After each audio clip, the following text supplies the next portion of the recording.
Je m'appelle Bata Yaovi Pascal. Je suis artiste plasticien, guide de tourisme. C'est quoi ton parcours exactement?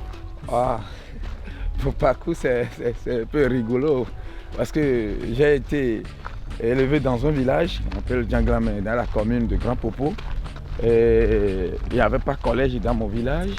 Et il faut faire environ une trentaine de kilomètres avant d'aller au centre-ville où se trouve le collège. J'ai eu la chance à croiser les Blancs, les expatriés qui viennent en tant que zone touristique dans notre commune. J'ai commencé à les amener à des sites, les explications autres. Ça m'a donné le goût. Ce n'était pas professionnel, mais c'était pendant les vacances, les congés ou week-ends. C'est comme ça que je suis rentré dans le guide de tourisme. Est-ce que c'est depuis tout petit que tu milites pour l'environnement, que tu milites pour la sensibilisation des enfants? Je suis arrivé à aller au-delà du tourisme pour se faire de l'argent, tourisme, pour faire la promotion. Quand on parle de tourisme, nous marchons pour aller vers un lieu et nous sommes sur la terre. Le lieu doit être propre. Je fais la promotion de l'environnement, comment rendre l'environnement sain autour de nous pour la santé des humains. Et je fais face aux enfants pour qu'après nous, quand nous on va commencer à vieillir, qu'ils soient là pour que tout ce qu'on a fait ne soit pas une peine perdue. L'environnement est en jeu, la santé est en jeu. Le premier lieu qu'on ira découvrir tout à l'heure, c'est le baobab sacré de Lokossa. Qui date d'avant ta naissance? Oh oui, bien sûr, des siècles. C'est notre protecteur. On doit respecter cet arbre, on doit lui faire les offrandes pour notre succès, notre prospérité et puis le bonheur pour tout le temps, quoi. Ok.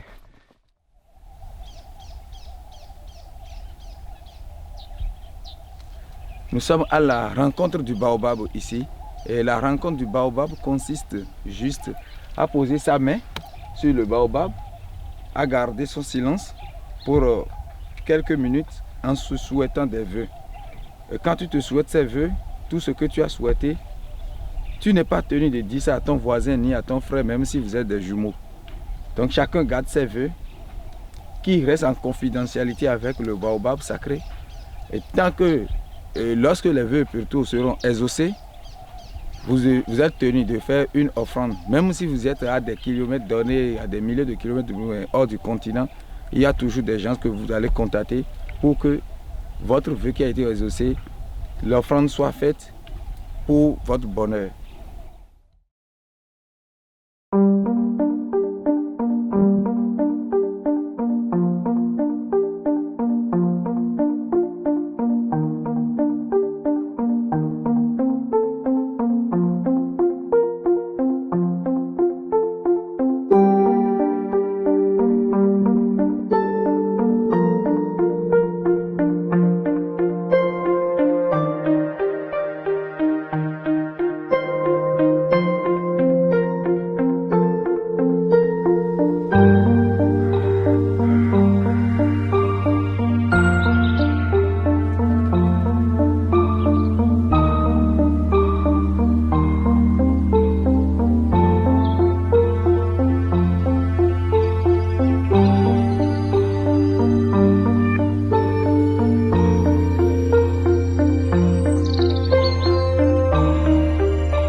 Asso Bénin Tourisme, c'est une association humanitaire qui a connu jour par des jeunes dynamiques qui ont adhéré à part entière à ma vision de faire la promotion, la lutte contre la pollution environnementale, la promotion des enfants démunis, la santé, le tourisme, la promotion des sites touristiques valorisés et aménagement des sites touristiques valorisés ou non valorisés.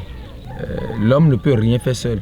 Une seule hirondelle ne fait pas le printemps. Tout ce que j'ai fait, mon parcours jusque-là, la contribution de chacun fera que nous serons plus hauts et plus forts. La protection de l'environnement, c'est quelque chose qui te touche?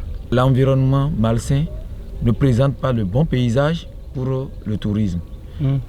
Mauvaise nutrition ne présente pas la bonne attitude du tourisme.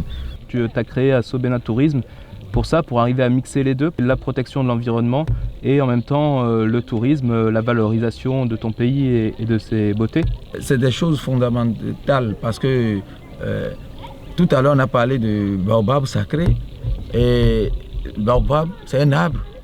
On a vu sa beauté. Il faut que l'environnement, le sol sur lequel nous marchons soit propre. Moi je me suis plus accroché aux déchets plastiques.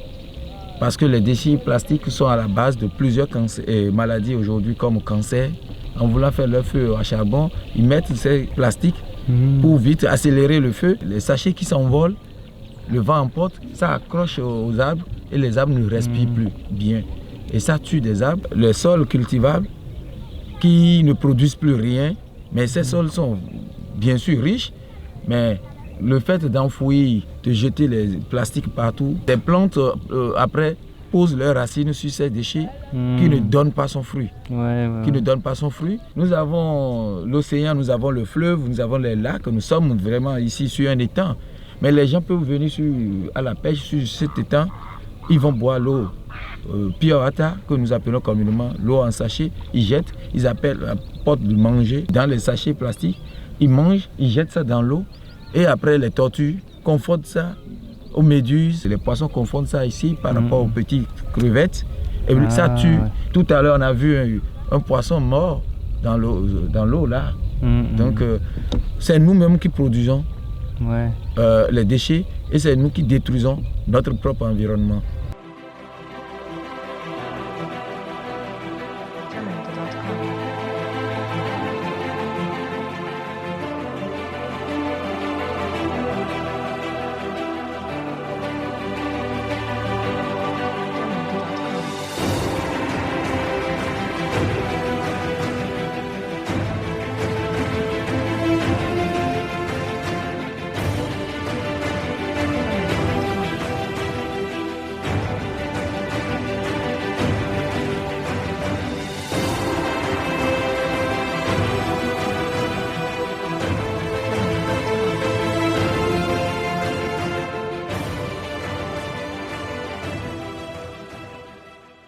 Qu'est-ce que tu as décidé de faire pour contrer ça, pour essayer de réduire la consommation de plastique, de sachets plastiques et de sacs plastiques surtout? J'ai confectionné des sacs à base de lait cru.